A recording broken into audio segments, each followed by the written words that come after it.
So there we have the deadbolt all cleaned up, the plate, and your plates here that are basically level with the door inserted. They were most likely black at the time, painted black. I'm going to leave this one silver. No one's really kind of said they wanted black plates or cleanups there. They just want to redo the deadbolt. So then it's not my house, so I better stop there, see what they say. And there we go, it's all ready to go. Locks nicely. And up a bit so you can see it.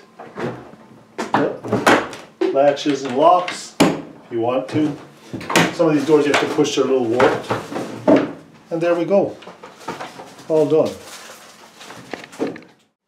So sometimes when you're taking out the actual plate, there's filler put on the side here by someone a way back, and basically the plate was holding it in, and the minute you take the plate away, all this piece is collapsed here. There was a chip out here and they filled it. So what you've got to do is get some JB weld and put it in there and let it dry overnight, and then you can file this off again and make it look clean. You will have those, you know, little things happen to you, some little damages. Yeah, I've just finished off sandpapering the side of this a little, and I might fill a little bit more so there's a little bit better corner, a little bit better pot thing. You know, that's the first fill. And you know, if you look at this key, I've soldered them. This was snapped off.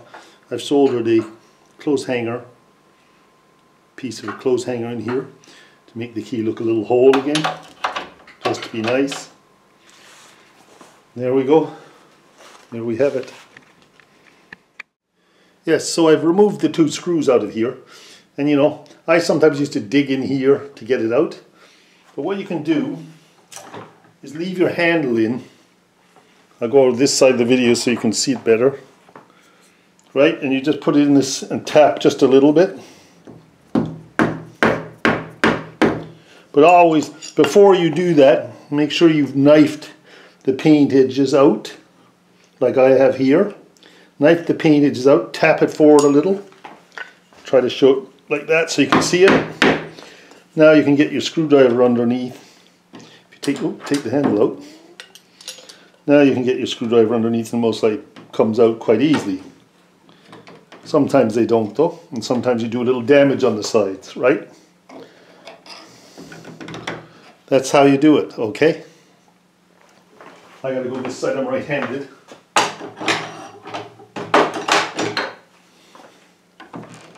There you go.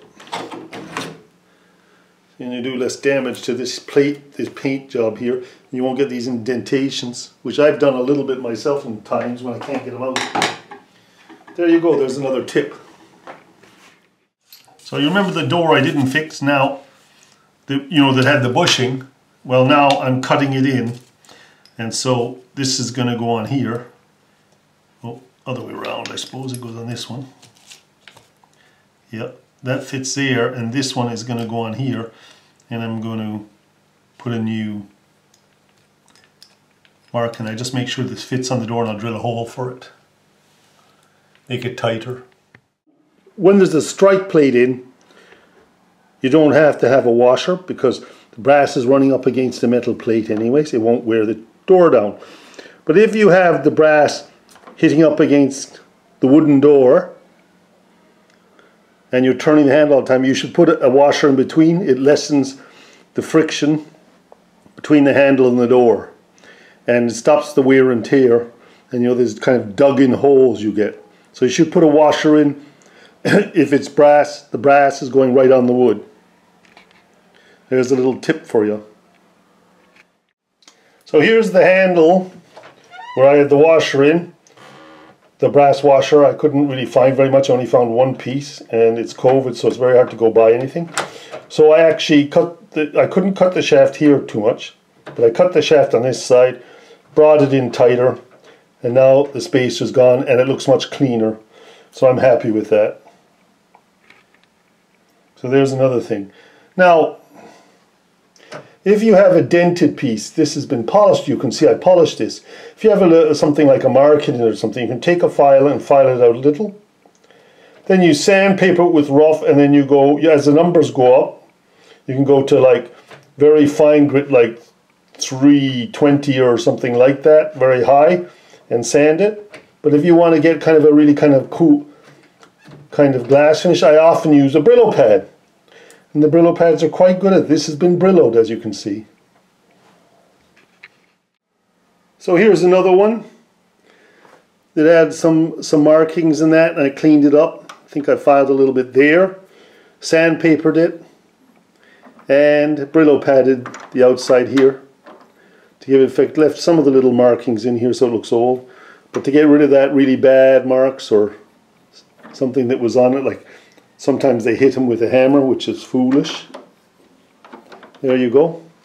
So you file it, sandpaper it, or Dremel, and then sandpaper, and then get finer sandpaper, and then use a Brillo pad, and you've got a lovely finish. It's rainy here in Bordeaux. Just want to show you some different variations for pins for your brass door handles, and we'll just nip into the shop and have a look and see what I've got, and I'll get some stuff. I got some brass nails off eBay that look really nice for handles as well, just to give you options. So here we go. Yes, so you got a lot of options for pins for your door handle. You can see that there. See, these go in different sizes, so you can get different shafts. So if the hole's a little large, you can get a larger shaft with a larger pin with the pop rivets, and you just take this piece off and put the pin through. I'm sure you're aware of that, but some people are not. What's great about the pop rivet is you can flatten the other side of the door handle just with the vice grips and give it a good press, right? And then you get this lovely piece that can't go through. Let's do it a little more.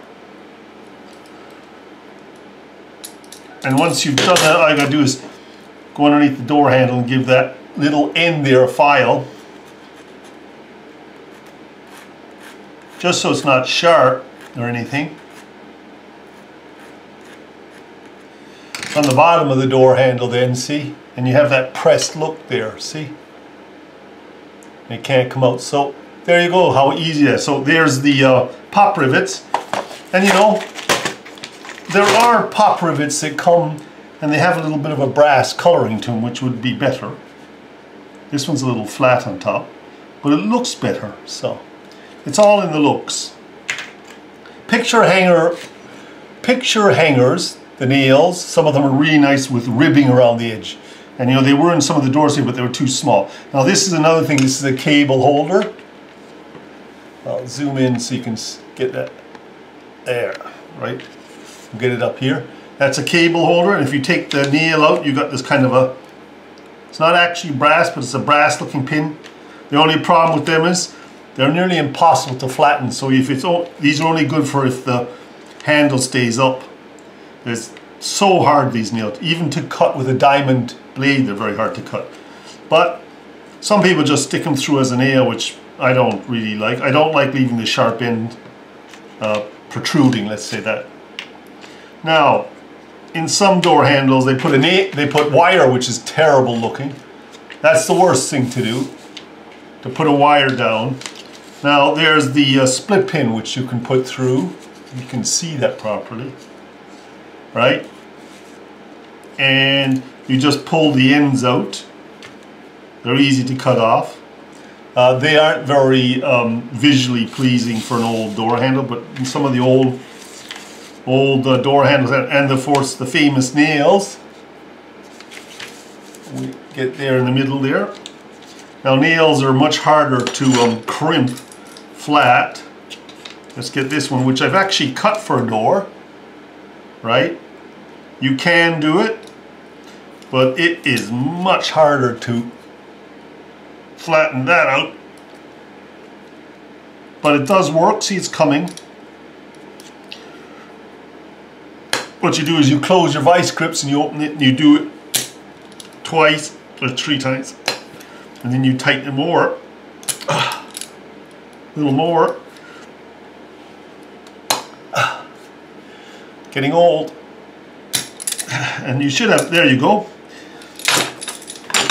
It's a little bit harder to do. And it's squared off now at the bottom, and you can just take a little file and take the edge off, and you're done. But I don't know, can you see that? There we go. Put it under my shadow there, you can see it. Hang on, there you go. Got a little half round, and it would stop it from coming in and out. And there you go. I'll show you some of the pins on that I got on pictures on eBay, but the pictures didn't turn out great. I don't have Wi-Fi at the moment, so, but we'll put them up so you can see some of the ideas at least. Cheers.